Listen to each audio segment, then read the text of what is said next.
motivation fee.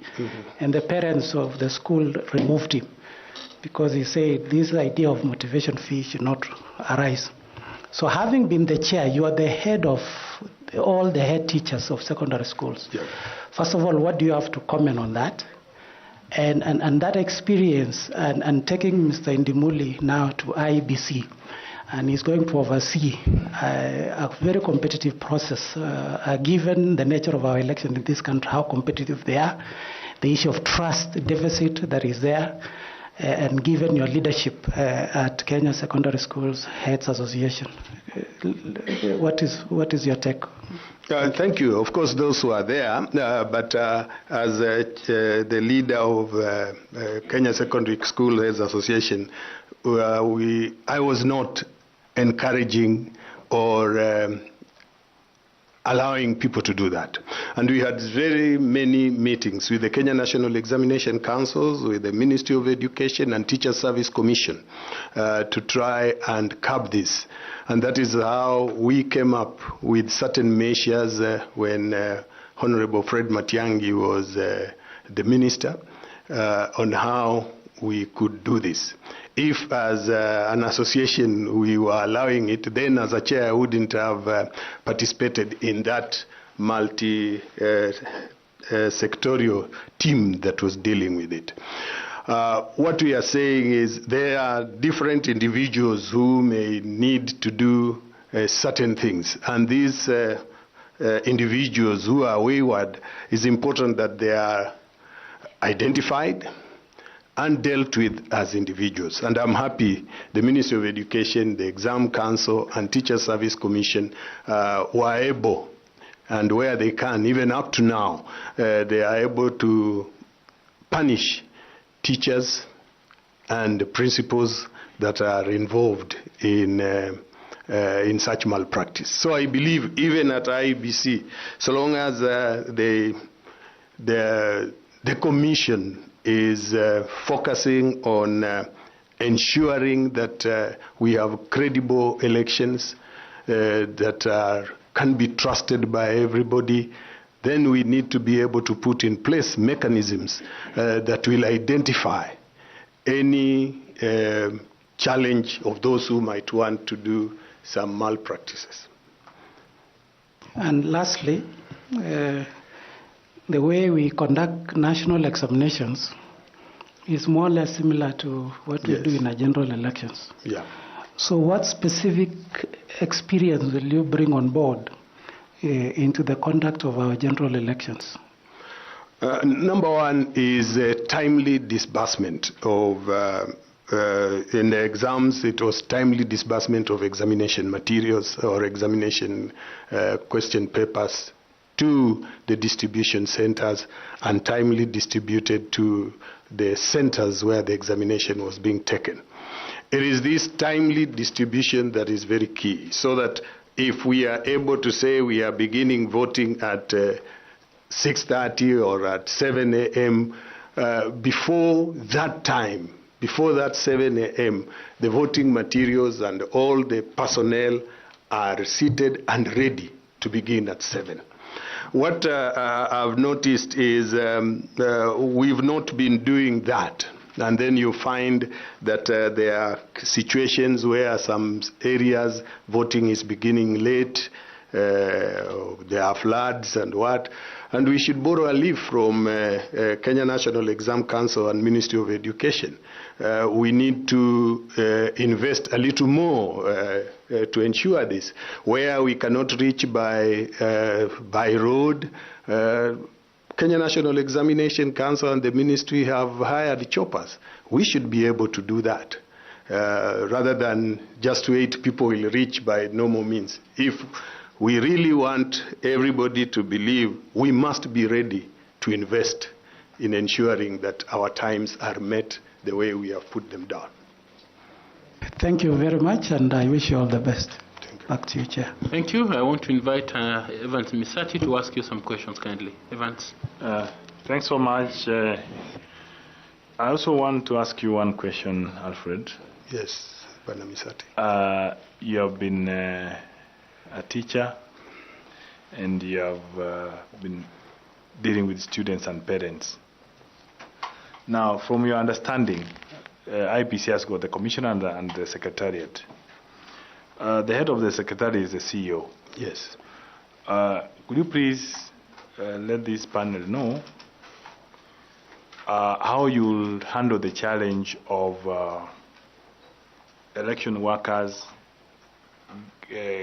working for long hours and getting fatigued, and at the end of the day, those options of making errors? How would you handle it? Or what, they get exhausted and then they can make errors. What would you propose as a solution to that?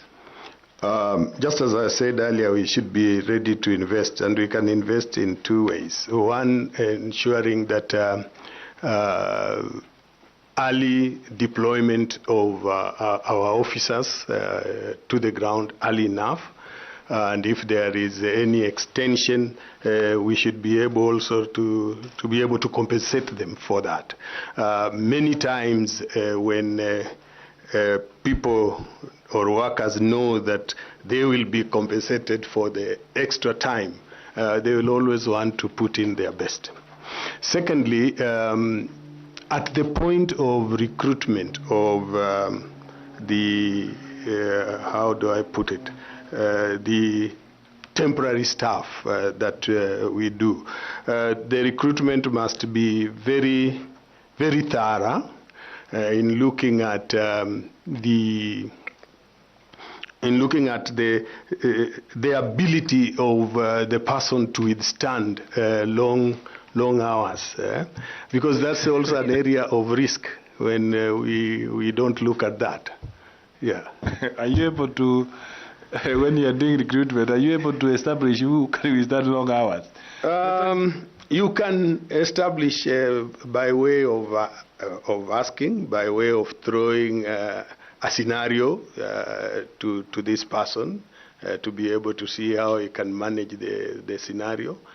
Just like the questions you have been asking us, they are helping you determine whether this person can manage the responsibility. Yes, the last question as a follow-up to that. Yes. What do you think about this staff having breaks? Because these are human beings. What do you propose about having some breaks in between so that they can be able to optimize their performance? Now, if we are looking at the staff having a break during the voting period or at what period? During election time. If you want them to have breaks, then you will need to double the staff, because voting is continuous. You've opened at 7 and you are closing at the specific time.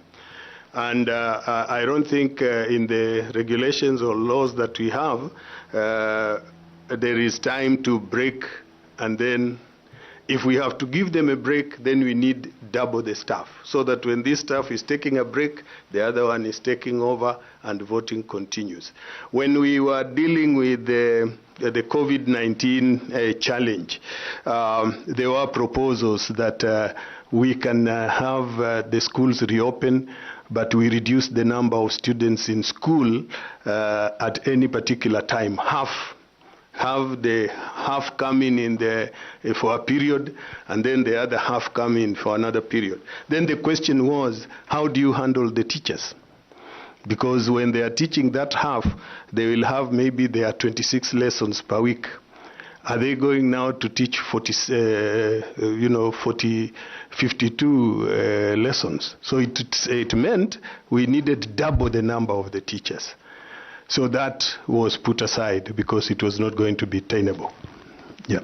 Thanks so much, and I wish you well. You have answered the question. Okay. Ms. Fatuma, please come on. Thank you, Chairman. Mwalimu, I take this opportunity to thank you. Thank you. For the good service you've done for this country. Thank you very much. And so many of us young educators are always looking up to you, and it's good to meet you in person. Thank you. Having said that, inadequate understanding of the electoral processes has been one of the key challenges in stakeholder involvement. effective stakeholder involvement. If you get a chance to become a member of the IBC Commission, what strategies would you put in place to help correct this anomaly? An informed person will perform better.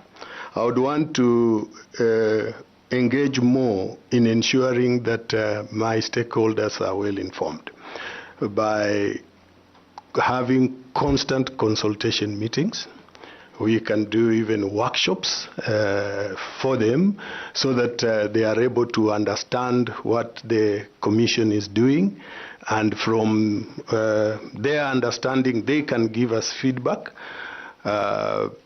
And by doing it so regularly, it becomes a normal thing that this is what is done, and they can also communicate to the other people. Yeah. Thanks. Thank you, Chair. Thank you. I want to ask Nicodemus Bore to ask you one or two questions. Nicodemus, please. Yes, Bwana Indimuli. Yes. This panel is also looking for a member who will have the ability to navigate uncertainties or complex challenges. In this case, if there is a natural disaster, such as flooding, which may have affected polling stations, how will you navigate such emergencies during an election? It will depend. If it happens earlier, is what I had mentioned earlier, that we must be able, as a commission, to do a rapid response to our officers who will be facing that challenge. Maybe getting a chopper to ferry them the way the Ministry of Education does. If it is somewhere where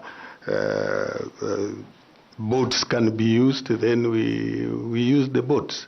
Because flooding, somehow, I don't know how the gods decide on this. Whenever we have elections, there will be a lot of rain. Whenever we have examinations, there will be rain. So in our planning as a commission, we must plan for any eventuality. So key in this is the prior planning as we approach the election time, collaborating with the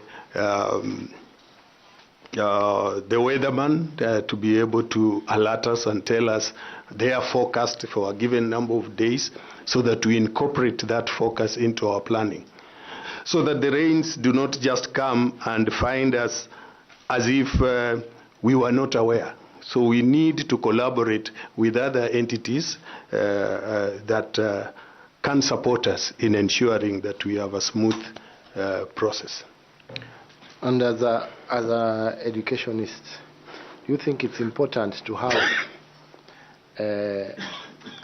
voter education from an early age, so that we can inform the youth and the children growing about the future of voting? It is very important to have both of them going on at the same time, civic education and voter education. And I think at Kenya Secondary School Aids Association, when we were bringing in the idea of elections of student councils, was one way of ensuring that the students start experiencing the voting process. They start experiencing the feeling when you lose at an early age, so that when they grow up, this would be part of them. And that will be important also as a commission to collaborate with the Kenya Institute of Curriculum Development to see how voter education and civic education in terms of issues of understanding the voting process or the election process in the country to be incorporated into the curriculum, so that as the children learn and move forward, they interact with these things at an early age. When they come out, they will have known. The only thing remaining is for them to now participate practically. But at least the theory, the information they would be having. Yeah. Thank you very much, and all the best. Thank you. Mr. Kahi, other than use of choppers, yes, Are there other ways we can mitigate against those things that Wanabor was mentioning, like floods and what have you, so that we ensure voting still continues? The choppers would come in if we want to really start at the time we want to start. But if we can monitor, because in some areas, like areas of Kitui, where we have the floods coming in for some time and then they rescind, then time can be taken and this time must be compensated. But the challenge would be how is that polling station served with electricity? Because it would mean maybe you delay for about 3 hours or 4, and you would need to extend this 4 hours at the end of the normal voting time to compensate them. If there is no proper lighting, again it becomes a challenge. So compensation is one, but this must be carefully considered. I may not very quickly think of any other way of doing it, Mr. Chairman. Technology? Yeah, technology in voting, that's why earlier I said we need to go a notch higher in the issues of voter voting.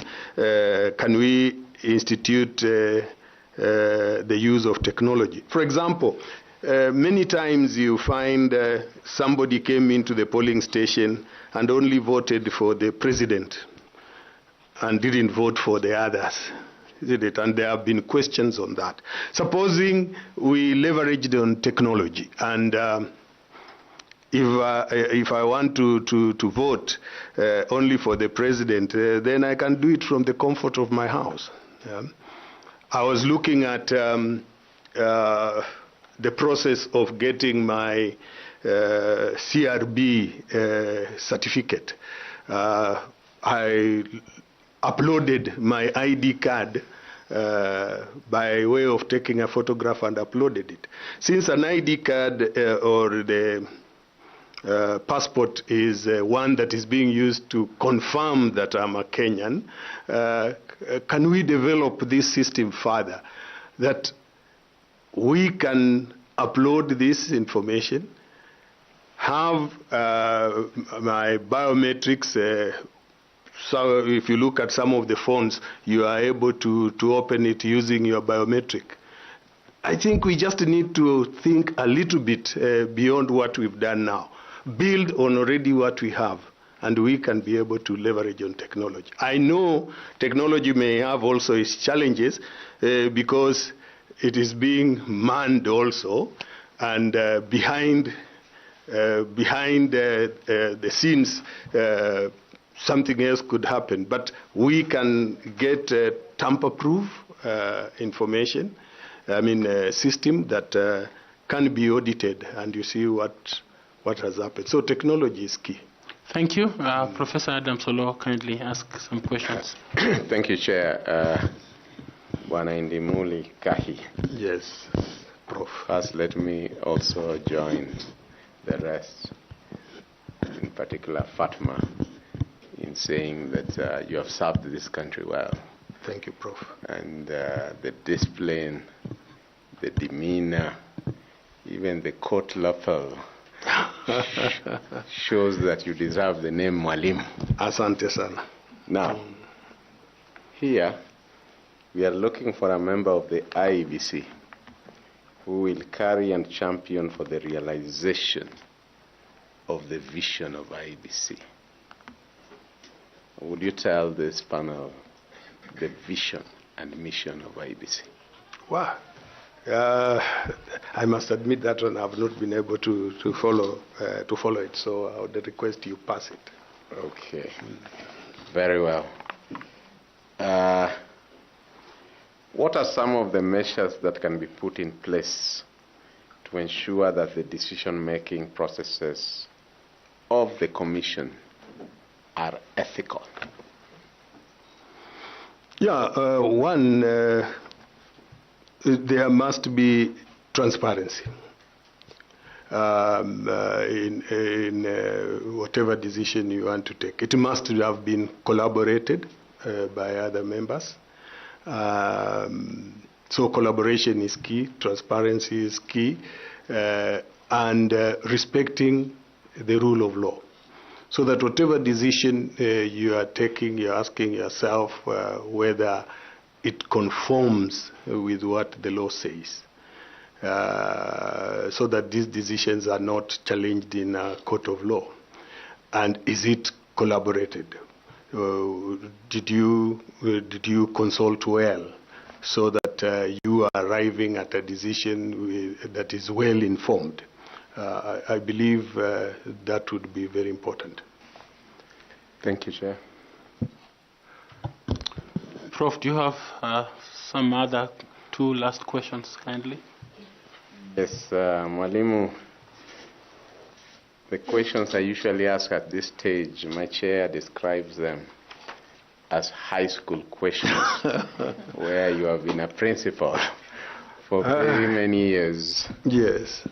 And where my good friend Bore asked you about civic education and even whether elections should be taught right from secondary school or even primary school.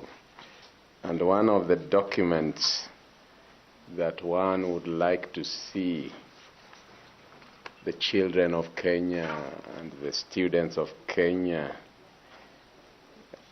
grasp in order for them to develop patriotism at an early stage is the Constitution.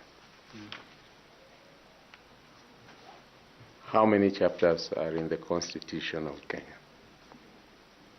There should be, is it 20 chapters? Okay. Let me come to your domain so that yes. I'm not unfair to the Mwalimu. Who was the longest serving Secretary General of NAT? Ambrose Deadongo, the late. Thank you. Thank you very much, sir, for your time. We have learned from your experience, vast experience, and we are grateful to God that you could avail your time, and grateful to you for your time. I want to ask you whether you have any question or comment or whatever it is that you would like to say to this panel so that we can be able to conclude the process with you. Please. Thank you, Chair. First of all, I will not have a question, but just an appreciation, because as a Kenyan, I offered myself following the advert and looking at the long list that was published. There were 1,800 of us who had shown interest.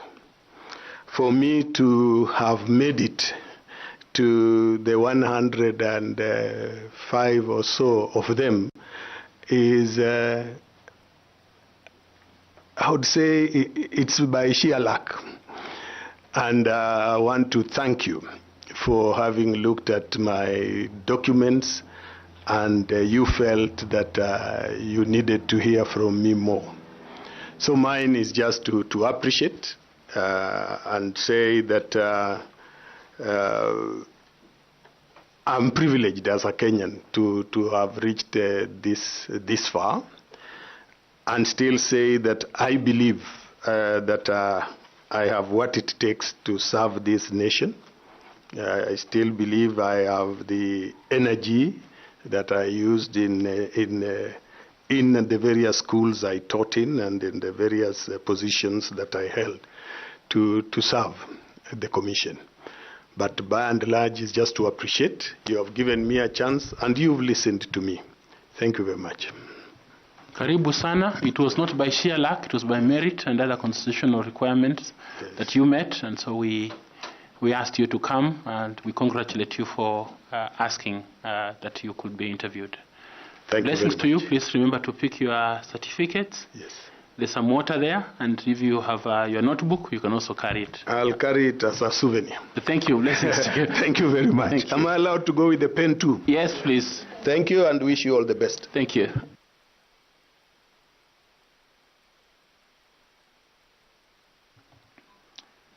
Thank you. Do we have our other candidate around? Yeah, please. Let's get the next candidate. Let's get the next candidate. Susan, please.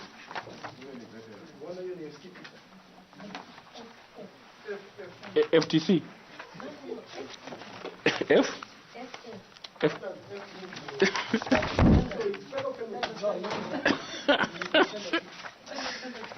Hello, teacher.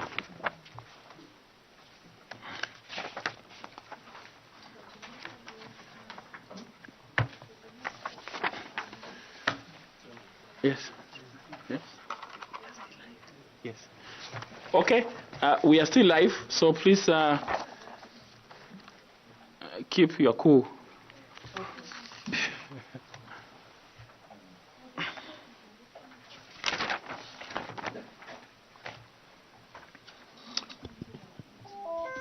Our next candidate is Alinur Hussein.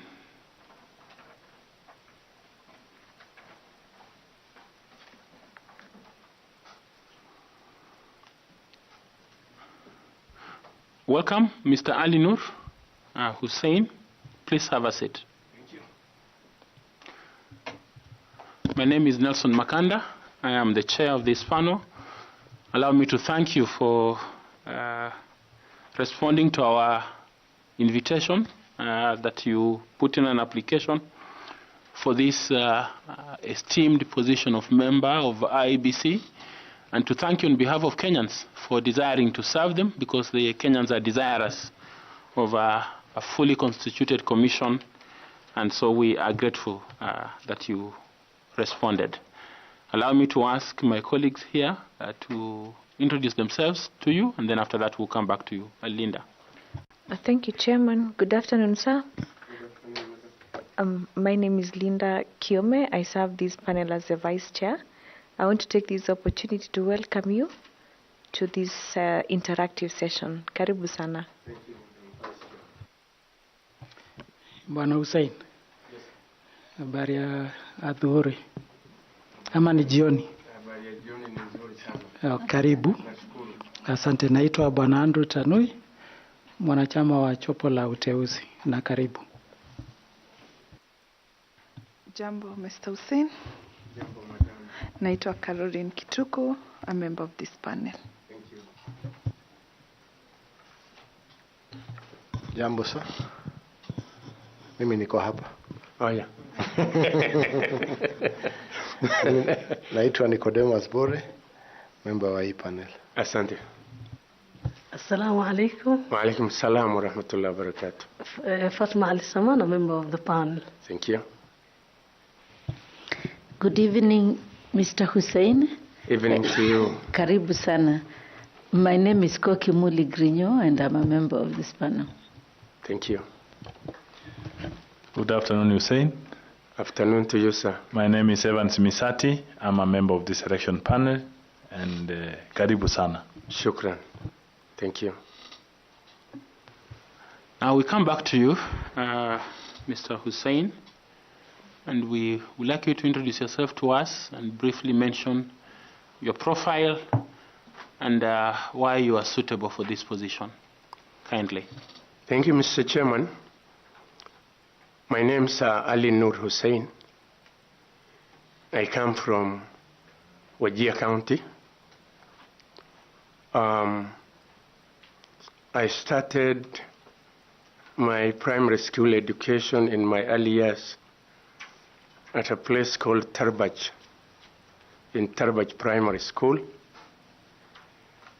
I completed Tarbaj Primary School in 1977. That time we were doing 7 years in the primary school. We did what we call the Certificate of Primary Education, CPE. and I proceeded to Wajir High School, where I did my Form 1 to Form 4. After completing my Form 4, and from my own humble beginning, I decided I needed to start going to a college where I could get some employment very fast. And as a result, I was admitted to a teacher training college in the name of Machakos Teachers Training College, where I pursued a P1 course at Machakos Teachers Training College. I completed my studies at Machakos in 1986, and by 1st of May 1986, I got my appointment letter as a teacher to go and teach in schools, primary schools in Wajir County, which was Wajir district then. I served in various schools in Wajir district, and after working for some time in schools, primary schools, I decided I needed to go further. And therefore, I sought for admission at the university, and I was admitted at Kenyatta University for a degree program in the year 2000. I pursued a degree in special education and business studies, and I completed my degree program in October of 2003. The moment I graduated, I was straight posted to go and teach at Teacher Training College, and I was posted to Kilimambogo Teachers Training College, where I served as a tutor for about 3.5 years. And then I requested to go back home and work in Wajir, and I was transferred to a secondary school called Sabunli Secondary School in Wajir. I barely taught there for a year, and I decided I needed to look for a greener pasture, and there was an advertisement from the Public Service Commission for children officers. So having dealt with children as a teacher, I felt it was a good place for me to move. Therefore, I applied for that job. I was interviewed by the Public Service Commission. I was successful, and I was taken as a senior children's officer and later as a chief children's officer, and I went to serve as a district children's officer in Mandera County. I worked there at the children's department until 2009, December, when immediately after the defunct Electoral Commission of Kenya was disbanded, and there was an advert for the interim independent Electoral Commission, I decided I wanted to go there again. So I made my application. I was called for an interview. I was successful, and I was picked as one of the first staff to form the constituency elections coordinators.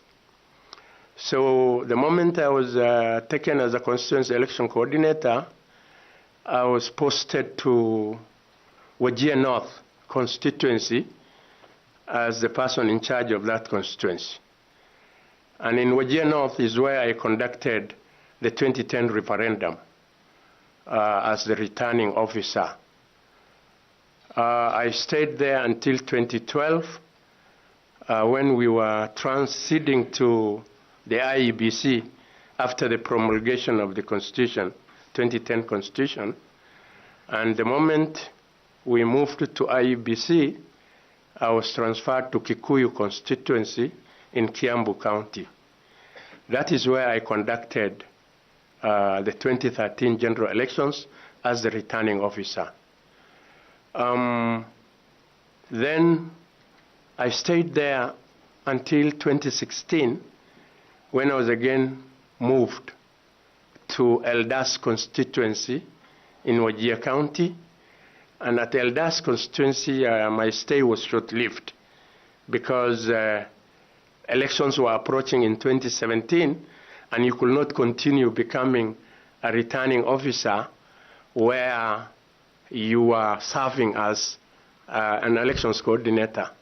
So I conducted the voter registration, the voter education, all the other parts of the electoral cycle that lead to a successful election. But before the elections, in May of 2017, I was moved to Garissa County in a constituency called Lagdera.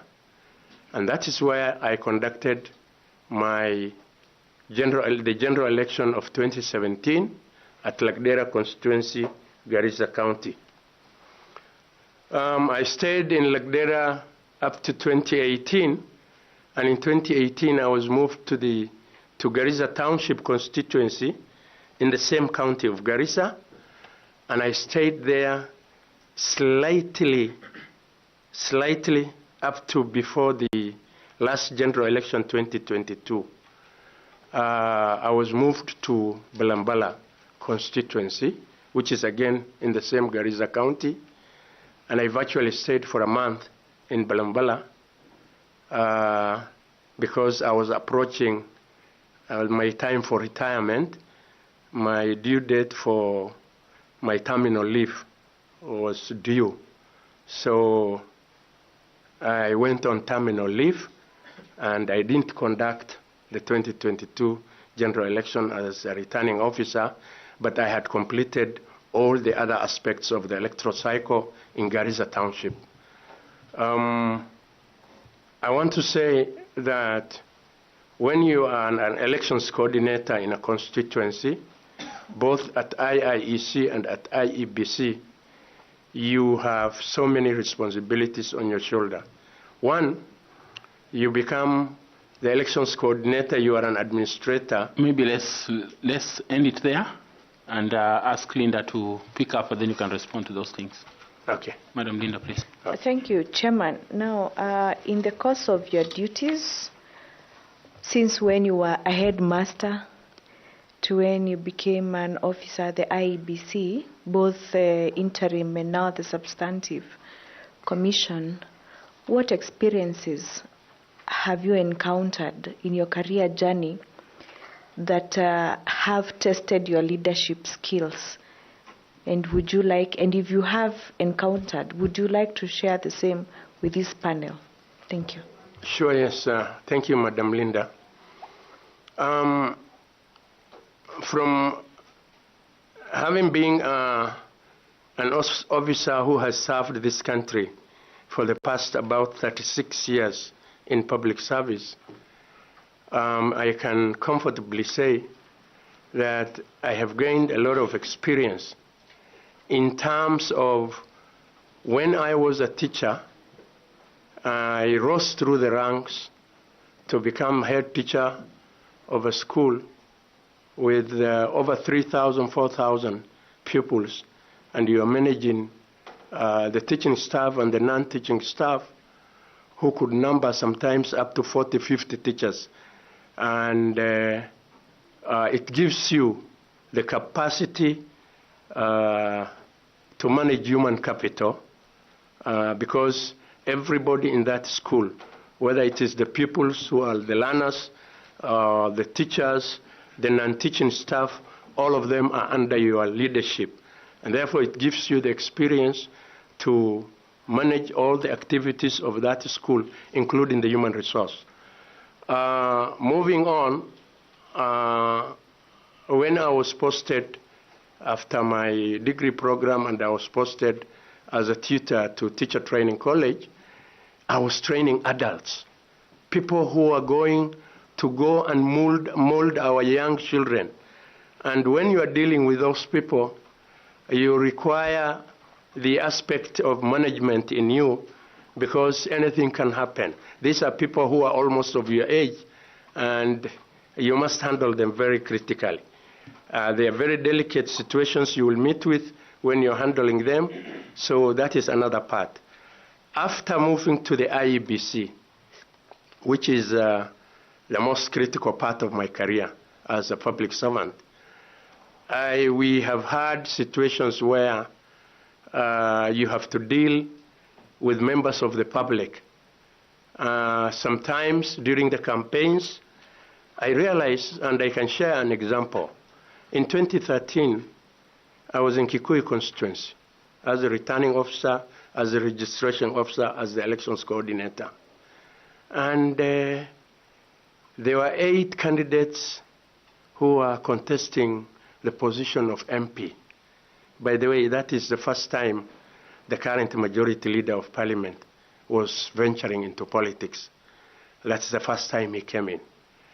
And I do remember at one time he was addressing some campaign rally, and one of his opponents within the campaign hired what we could call some goons, and his function was disrupted, and there were a lot of problems, which prompted me to immediately talk to the DC then, who was the chairman of the District Security Committee, and all the members of the Security Committee to convene a Security Committee meeting immediately, and I had to present my case, and I had to ask them to provide security for these people, and I can assure you that when that election was over and the winner won, I was able to bring them together. And at the time I was presenting the winning certificate to the incoming MP, I made sure that all the 8 were shaking their hands. And that is where it started, the issue of employing goons and trying to put goons into the other person's function. But later, I ensured that these people came together and we left there. And by the way, in all the stations I worked, Madam Linda, I have never had a single petition. I have always used my skills to ensure that any issue pertaining to conflicts, I am a trained conflict resolution, and I always try to resolve that matter and have a sit down with these people. Thank you. Thank you very much, sir. Thank you, Chairman. Allow me to ask Karo Kituku to also ask you some questions. Karo, please. Thank you, Chairman, and karibu tena Mwalimu Hussein. Thank you. I want to start from where you stopped by saying that in every constituency you've worked, everywhere you've been, there's not been a petition to court. If you're successful and you become the member of IBC, one of the responsibilities of IBC is dispute resolution. Sorry? Dispute resolution. Sure, sure. Can you explain to this panel how does IBC get into dispute resolution to resolve various disputes at various stages during the electoral cycle? Thank you.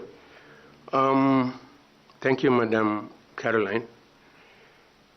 Dispute resolution is a critical aspect in the functioning of this particular commission, because we're dealing with politicians, we're dealing with political parties, we are dealing with the citizens, and therefore it's a critical, an important item in our function.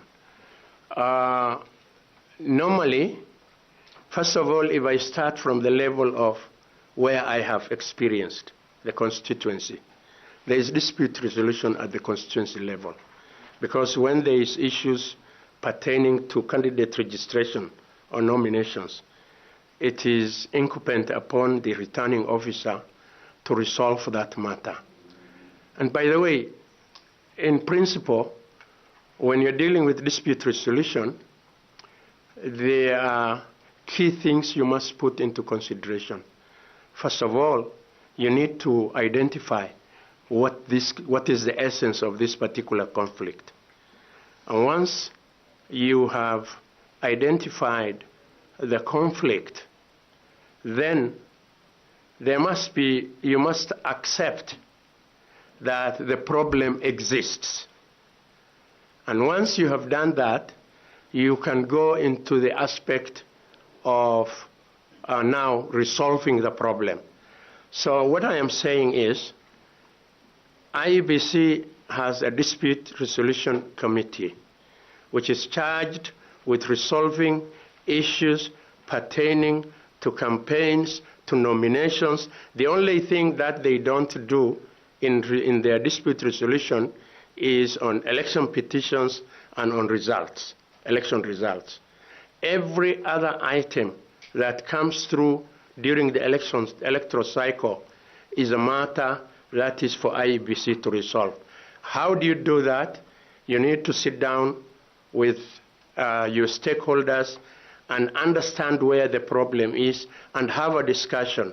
Who are these stakeholders, which are very important in dispute resolution? Very important, and the key stakeholder at that juncture is political parties, liaison committees, political parties themselves, the candidates. These are all stakeholders. And you need to sit down, establish the essence of that conflict, and once you know where the problem has arisen from, then it is easy to solve. These people are people who understand. Thank you so much, Mwalimu, and I wish you the best. Thank you, Chair. Thank you, Madam Linda. Thank you. Sorry, Caroline. Thank you. Yes, thanks. I ask Madam Koki to also respond with some questions. Thank you very much, Chair. Mr. Hussein. Yes, Ambassador. I have noted that you came in 2010 in the IIEC. Yes. And I'm sure through your experience, a very extensive experience, you have realized how every election year and even by elections, the amount of money that is spent by candidates and their political parties is becoming colossal sums, huge amounts of money.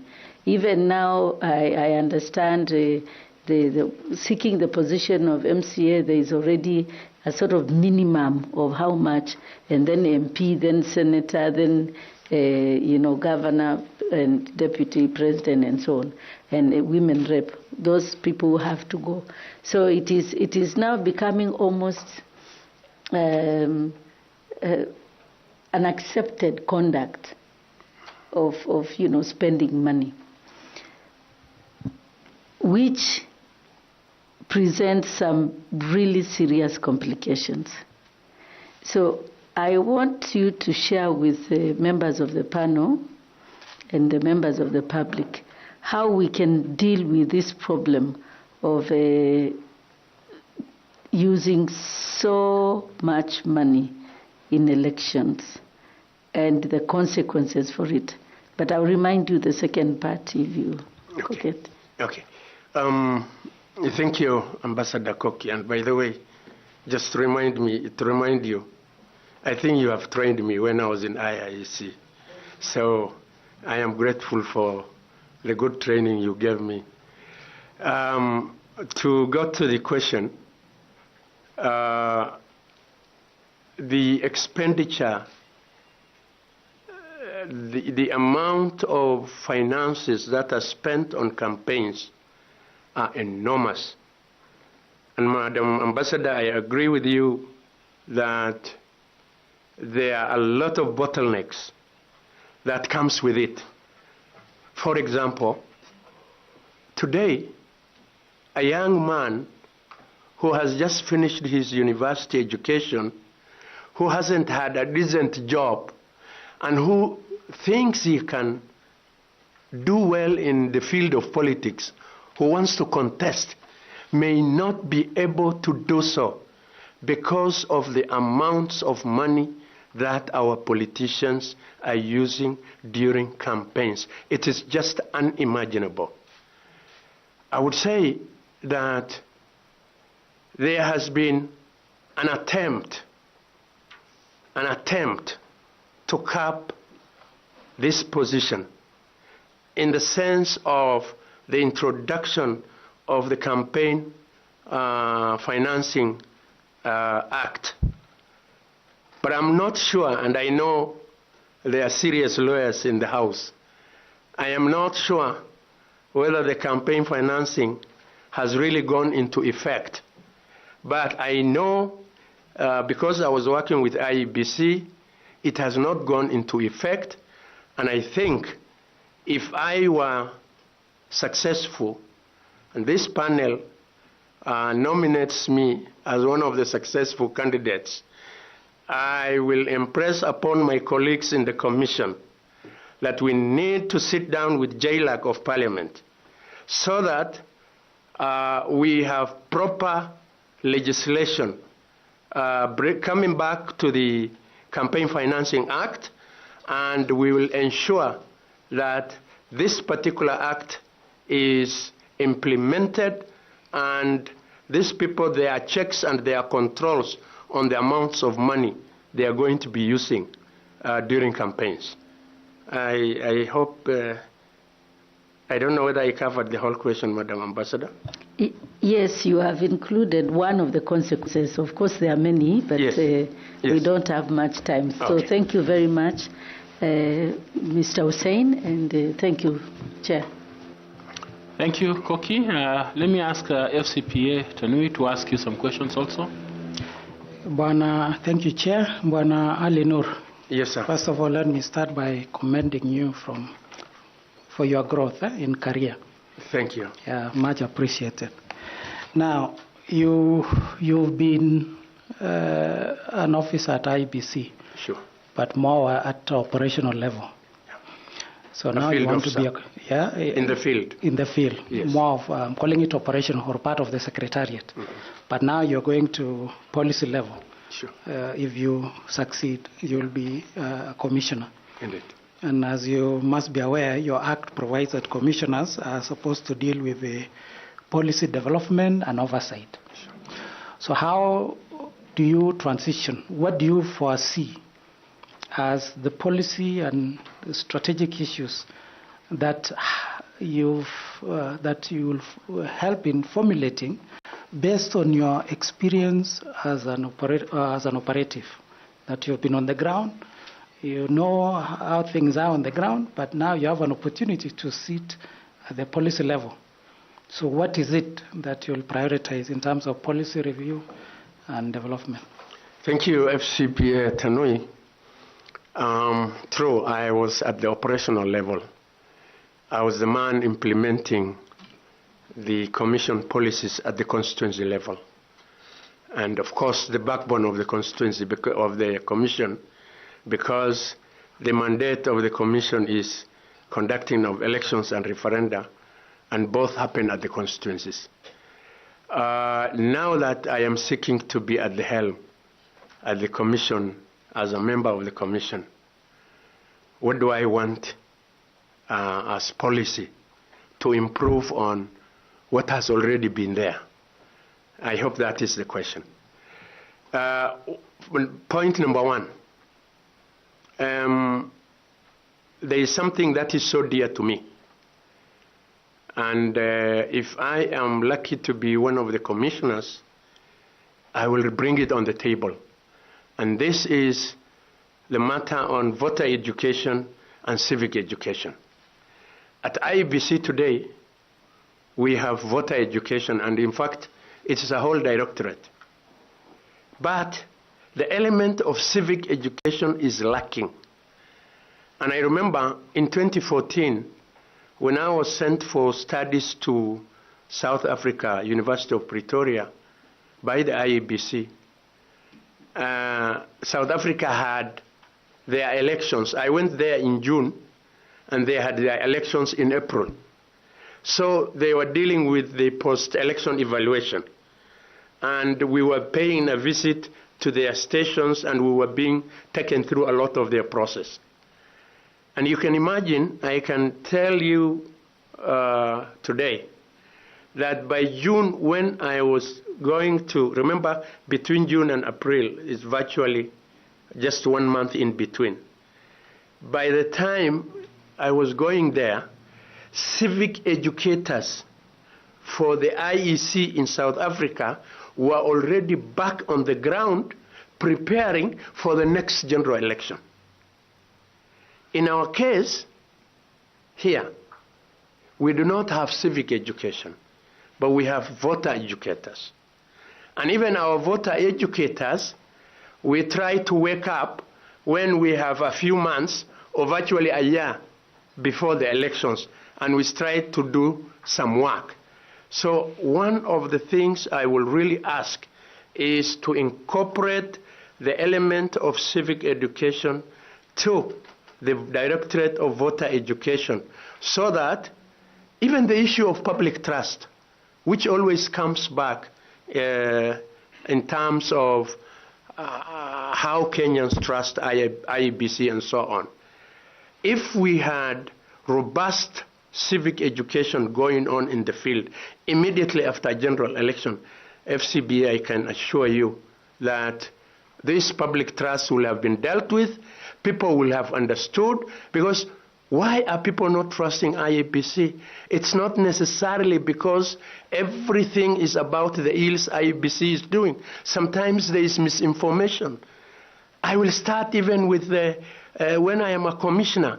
One of the first aspects I will do is my communication. How does IEBC communicate to their stakeholders? Do we want others to talk for IEBC, or IEBC should talk for itself? I will deal with the media people, because these are the people every Kenyan is watching. What they say is what Kenyans believe in. So I need to sit down with media houses, and we need to know. Media houses need to get the information directly from the commission, so that I don't feel that media house has been biased against the commission. That are some of the things I would have come up with. Thank you. Appreciate and wish you all the best. Thank you, Back sir. to you, Chair. Thank you very much. Request Misati to ask some questions. Thanks so much, Ali. I also want to ask you one question related to, now that you have worked in IPC, the recruitment and the training of electoral officers, hiring and training of temporary staff, such as presiding officers and clerks. Now, in the past, we have had, I don't know whether it's a preference that you have been doing. Most of the people who have been doing that, they are teachers. Is there a specific reason why is the teachers who are usually hired? People have been saying, so if you have any specific reason? Yeah, okay, thank you. I hear you. Thank you, Bwana Misati. There is no specific reason, and I'm not sure that is the case for every place. But there are two issues. One, teachers are available at the grassroots. They are the people who can really handle these issues, and they are the ones who are available at the grassroots at the time of elections. Because remember, the teachers who are serving in our primary schools, and most of them are locals of that area. They understand the local language. They have a lot of advantage over other people. They are the people who can really assist the voters in doing what they are supposed to be doing.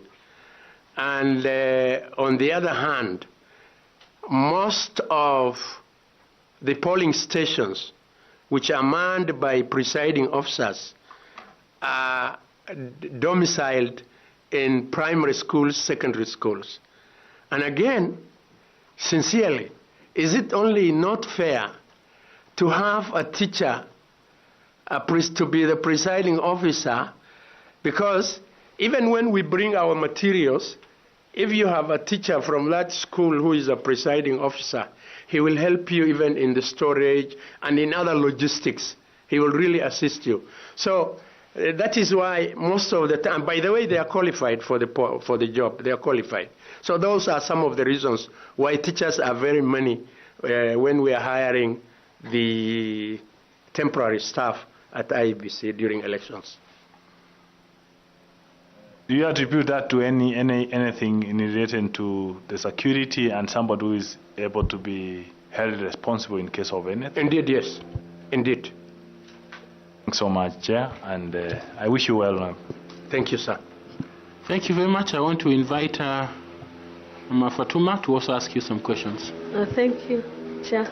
And Mr. Alinur. Yes. Actually, you've handled my question so articulately on the issue of stakeholder engagement. So I just wanted you to add a portion on how you would engage the security agencies. Thank you. Thank you, Madam Fatuma. Security agents are a key component of our stakeholders because in elections, security is key. And therefore, it's important that whenever we are preparing for elections, we must bring on board right from the National Security Council up to down there at the constituency level, where we have the sub-county security committees. We must ensure that our staff are working hand in hand with the security personnel, with the district security committees, so that we are sure that the security of our staff and election materials are not at stake. I can say for sure that every time the question of security in elections comes in, I am hurt by the fact that I remember last election we lost my colleague, Abona Musyoka. May he rest in peace. Before that, I have lost a number of other colleagues. So security is very essential, and we must sit down with the National Security Council as a commission so that we ensure we work hand in hand to ensure the security of staff and materials of the elections. Thank you very much. I wish you well. Thank you. Thank you. Thank you. We now invite Nicodemus Bore to ask some questions. Thank you. Thank you, Chairman. When you are dealing with the IEBC as a constituency coordinator, at the same time eventually become a constituency returning officer, I'm sure you dealt with very sensitive electoral data. For example, during elections, politicians will come to you asking for the register for voters. Yes. How would you ensure the integrity and confidentiality of this information is held at very high standards? Thank you, Nicodemus. It's true, politicians come asking for registered voters at the constituency. But I want to explicitly say that it's not the work of the returning officer at the constituency to give that document to politicians. Registers are given to politicians, but they are given at a small fee at the commission headquarters. And therefore, there are checks and balances that the people who are responsible for doing that are supposed to do. But I think if any returning officer decides to give a register to a politician, that is wrong, it is not acceptable, and therefore that responsibility lies with the headquarters. Thank you very much. And you said you worked also in the north, the far-flung areas of the north. Northeastern. Yeah, the northeastern. Yes, sir. And the biggest practice is northeastern is where clans sit and organize themselves for the negotiated democracy. Do they involve the IEBC in such?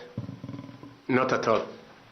And do you help them in coming up with are you an elder? No, I am not. You are not an elder? When I was at IEBC, yes, I was an IEBC official. And therefore, I have a duty.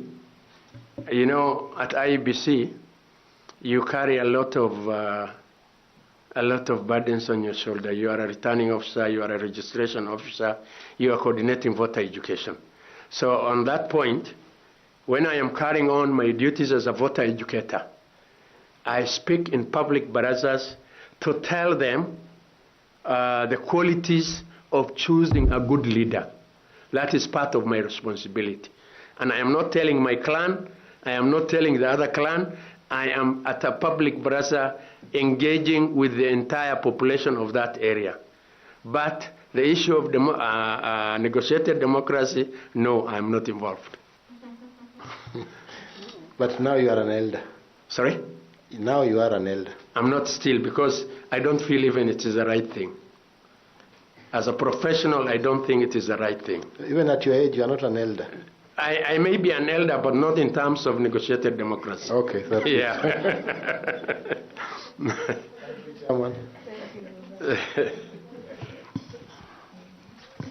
Why are you vehemently opposed to it? The negotiated democracy? Yes. Yes, thank you, Chair. I am opposed to it because I have worked in an institution which upholds democratic principles. And negotiated democracy is not democratic. It is not democratic. So that's why I'm opposed to it. Excellent. Allow me to ask Prof to also come and ask you some questions. Yes, Alinur. Yes, Professor. Let me just start from there. You know, democracy is a continuum. It's a continuum. It's not a straitjacket. And therefore, if people build consensus, because democracy is about majority having their way and the minority having their say. So if the majority and the minority come and agree that we have agreed on this, it could also be an option, but that's not my question. Now, you've served IBC well in the Secretariat. What is this driving motivation that you feel going a notch higher into the commission will achieve? In other words, you could as well have just decided I'll be in the Secretariat until I retire. So what is this that you feel you can only accomplish as a commissioner and not as a Secretariat member? Thank you, Professor Olo. I have worked at IBC for about 13 years. I am a Kenyan. I love my country. I have no other place in this world I can call home. I have worked in Mandera County, which is a border to Somalia and Ethiopia. I have never put my foot on the other side of either of the borders. That is how much I love my country. I have been working for the last 13 years at IEBC at operational level. And when I was working, every time after an election, when I see issues, people going to the streets, people who are dissatisfied, I have always been telling myself, I wish this was not done like this, it was done like this. For instance, like I have just mentioned a while ago, I wanted a robust civic education to be conducted by the IEBC in collaboration with CBOs and civil society organizations so that people really understand what it is about elections they are going to do on an election day. What is this activity at a polling day they are supposed to do? These are issues I have always felt at operational level, but I was not able to express it because the only time I have an opportunity to meet my policy makers, that is the commissioners, is when we have a retreat, maybe during a post-election evaluation, and how many people can speak, who can hear what you are saying, who takes how much you have said. So I have always felt you can do things better now that you can see the ills that sometimes happen. You can really make a correction in this commission. And because I love my country, I really want to be in a position where I can formulate those policies and do the right thing. Thank you, Professor. Thank you, Alinur. Of course, you having been in IEBC, you know that one of their cardinal goals is to have an open and credible election. Sure. If you were to be made a commissioner, how would you ensure transparency in your role as a member of the commission at the IEBC? How will you ensure? Transparency in your role as a member of the commission at the IEBC. Thank you, Professor. First of all, there are core values at IEBC. Some of the core values in IEBC, the first one is strict adherence to the law. And the other one is integrity. And the other one is accountability. And there's the other one, transparency, which brings me to what you just mentioned. And I want to assure you, Professor, if you must be a commissioner, you must uphold those core values. And if you uphold those core values, you will have a free, fair, and transparent elections at the end of the day. So I want to uphold those core values as a commissioner, and I want to impress upon my colleagues that that is the way to go if we must have this country going forward with the elections in the right way. Thank you. Thank you, sir. Okay, Professor, please ask your two questions. Alinur. Yes, sir. You've been in this election for so long, so this should be a very easy question for you. I hope so. What is the total number of members of parliament? Mark the word parliament.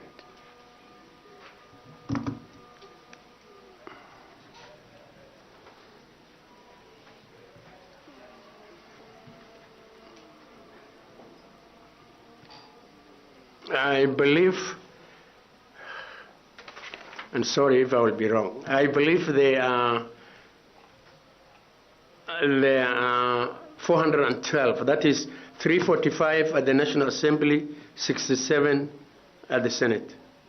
Thank you. Who is the current president of Burundi? That name is too hard. I really can't. I know the name, but I really can't pronounce it. Indishimai, something like that. Okay. I'm not really sure of the right pronunciation. Ndayishimiye. Yes, Ndayishimiye. All right. Yeah. Thank you. Thank you very much, Alinur Hussein, for your time. We have learned from your experience at IEBC, and thank you for making time for us. I presume that in retirement you are living your life out there in Wajir, and you came from Wajir for this interview. Thank you. We appreciate the trouble and the distance that you have had to travel to be here. Do you have any question for us? I don't have any question. I just want to appreciate the panel for inviting me to this interview. And thank you for having me. I have also learned a lot from your questions. Maybe some of them will not have come to my mind if you didn't ask. I also want to take this early opportunity, to congratulate the Vice Chair for her new appointment as the DG. Congratulations, and when we come to Meru, please handle us as friends. Thank you, Chair. You are the first candidate to acknowledge our Vice Chair. Thank you. We appreciate. Blessings to you. Please pick your certificates. You find them at the door as you exit. And have a wonderful iftar this evening, and Eid al-Fitr ahead. Thank you. Thank you, sir. Thank you. And thank you, ladies and gentlemen. Thank you.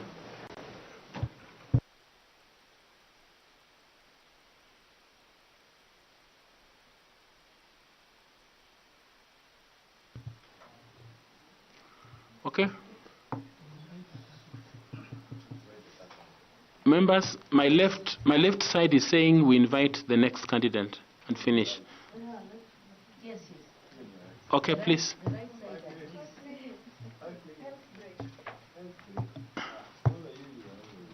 I thought you people are healthy already, but it's okay. We are live, so thank you.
Looking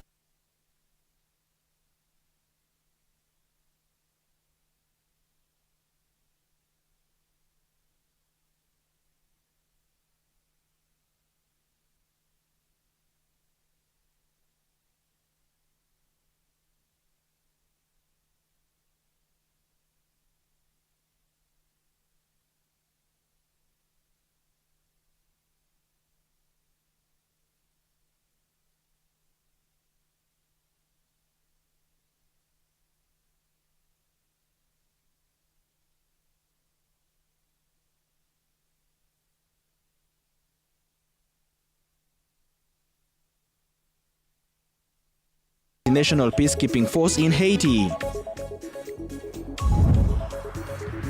Meanwhile, as the interviews for the IBC commissioner positions enter their second day, candidates are putting their best foot forward to defend their applications. Also, Kakamega Homeboys goalkeeper Patrick Matasi has been handed a 3-month ban, barring him from participating in any matches or competitions governed by the Football Kenya Federation.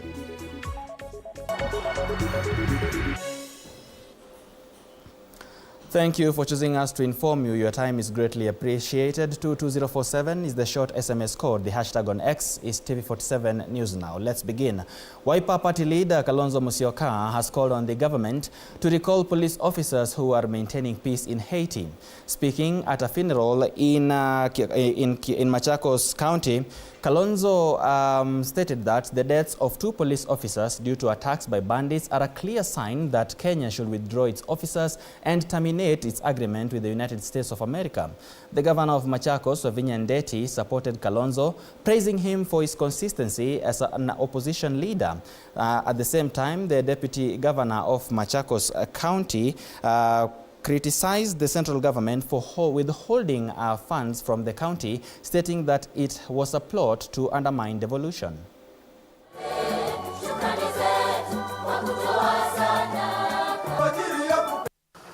We have received reports that another Kenyan police officer has been killed in Haiti.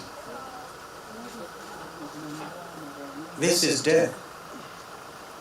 We are here talking about death, and our young men are dying 10,000 kilometers away, not in accordance with the resolution of the United Nations Security Council, whose responsibility it is to ensure international peace and security, but a bilateral arrangement between Kenya and the United States of America. Since President Biden handed over to President Trump, the United States of America have withdrawn the support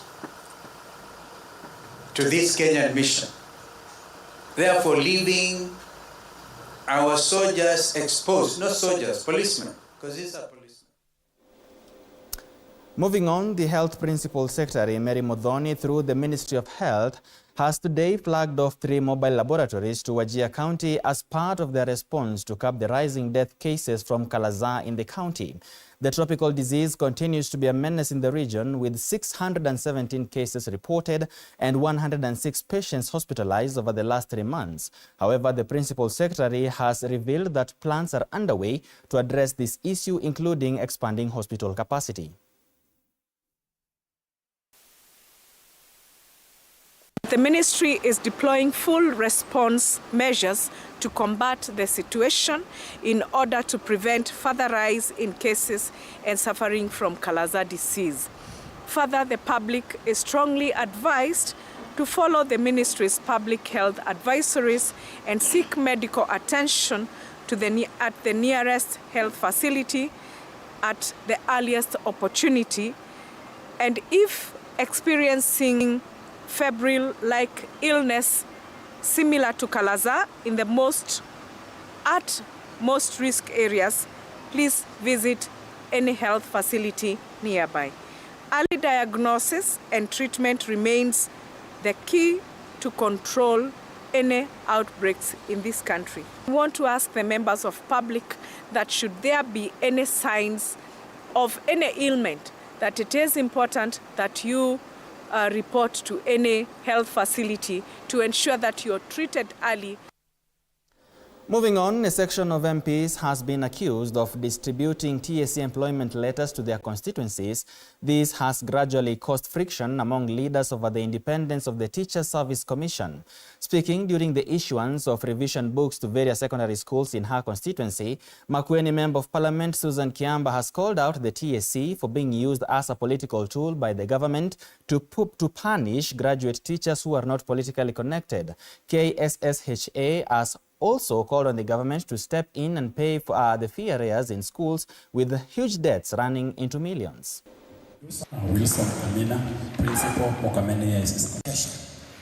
While we have so many trained teachers, we are getting supposedly teachers come out with employment letters when they have not gone interviews, while we have local teachers who were never called for an interview. I think I'm calling upon the TSC to respect their mandate in this particular country. And they employ our teachers according to set line. Tumekuwa tukiambia serikali itoe pesa yote, na kama iwezi lipia wanafunzi pesa ambayo iliahidi, irudishe mzigo kwa wazazi, ndio mashule yaache kuachwa na madeni. Mambo ya kupeana certificates ambayo pia serikali imesema certificates ipeanwe bila malipo. Pia serikali kupitia mbunge waende watenge pesa walipe hao mashule zile pesa ambao wanafunzi waliacha, ndio mashule ikipeana certificates ibaki na pesa ambayo inaweza lipa madeni ambayo yaliachwa nao wanafunzi. Still on matters education, Rianchabera School in Bomachoge, Borabu constituency in Kisii County is reported to be in very poor condition due to long-term neglect, while MP Obadia Barongo is being blamed for not utilizing the funds from the NGCDF to repair the school. Speaking during the meeting, the head teacher of the school, Kennedy Moonyo, revealed that his office has been severely damaged, adding that the administration building has major damages that endanger the safety of teachers and students. The board management also blamed two former MPs for ignoring requests for the school's renovation despite these challenges.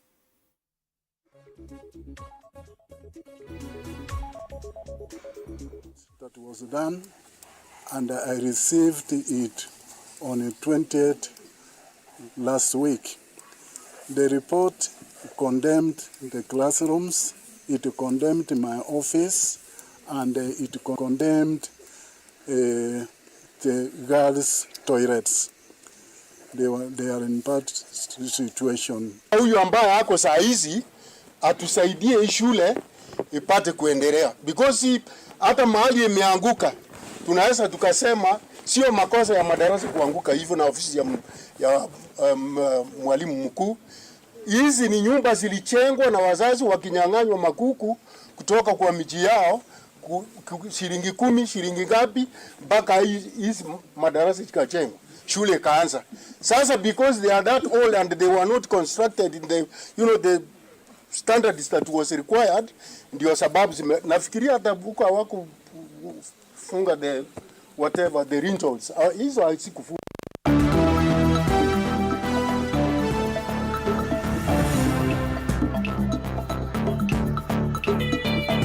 Sports news. And now let's get a look at what is happening in the world of sports, and we begin by Harambee Stars and Kakamega Homeboys goalkeeper Patrick Matasi has been suspended for 3 months from all Football Kenya Federation sanctioned events and competitions.